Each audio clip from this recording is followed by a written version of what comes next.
Welcome to my channel Rimjhim video. So guys, আমি শান্ত আছি আপনাদের সাথে। আজকে আপনাদেরকে একটা ভিডিও দেখাবো, মানে ওভারড্রাইভ সম্পর্কে।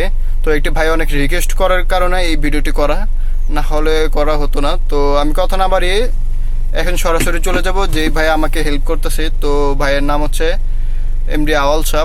তো ওনার একটি চ্যানেল আছে, চ্যানেলের লিঙ্কটাও অবশ্যই আপনার আমাদের ডিসক্রিপশন বক্সে থাকবে। ওইখান থেকে আপনি ওনার চ্যানেলটা ভিজিট করে সাবস্ক্রাইব করে রাখতে পারেন। ওই চ্যানেলেও আপনাদের খুব দারুণ দারুণ ভিডিও দেওয়া হবে গাড়ি সম্পর্কে। তো আজকে শুরু করা যাক।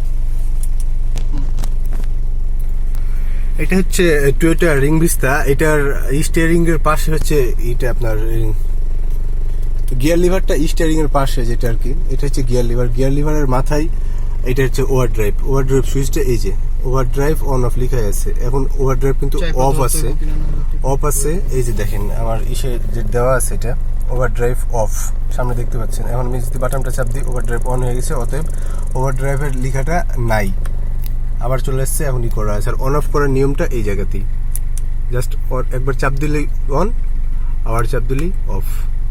এটাই ওভারড্রাইভের সিস্টেমটা, এটাই।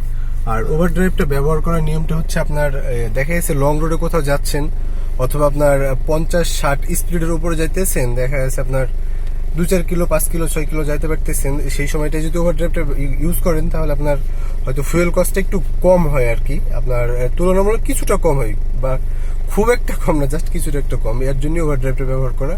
আর লং রোডে এটা ব্যবহার করাটা বেটার। আপনার ঢাকার ভিতরে ব্যবহার করার মতো কোনো পজিশন নাই, দেখা যাচ্ছে ঢাকার বাইরে গেলে এটা ব্যবহার করতে পারবেন। জাস্ট এইটুকুই। সো গাইস, সবাই ভালো থাকবেন। অবশ্যই যারা এখন আমার চ্যানেলটি সাবস্ক্রাইব করেনি, নিচে সাবস্ক্রাইব বাটনটি ক্লিক করে সাবস্ক্রাইব করে দেবেন।